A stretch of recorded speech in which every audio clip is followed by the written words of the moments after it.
பாமகவினர் வன்னியர் சமூகத்தினருக்காக எந்த நன்மையும் செய்யவில்லை என்று விக்கிரவாண்டி தேர்தல் பிரச்சார கூட்டத்தில் பேசிய அமைச்சர் பொன்முடி விமர்சித்துள்ளார். விக்கிரவாண்டியில் உள்ள திமுக தேர்தல் அலுவலகத்தில் திமுக இளைஞர் அணி நிர்வாகிகள் கூட்டம் நடைபெற்றது.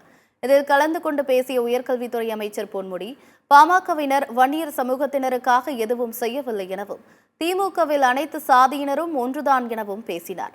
மேலும் பாஜகவுடன் கூட்டணி வைத்துக் கொண்டு பாமகவினர் சமூக நீதி பற்றி பேசி வருவதாக விமர்சித்தார். படிக்கிற காலத்துல இருந்து கட்சி வளர்த்தவங்க.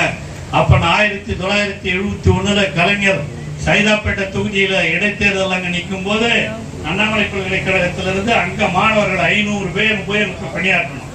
அப்பெல்லாம் அந்த மாதிரி மாணவர்கள் அமைப்பு, மாணவர் அணி, இளைஞர்கள் எல்லாம் சேர்ந்தாங்க.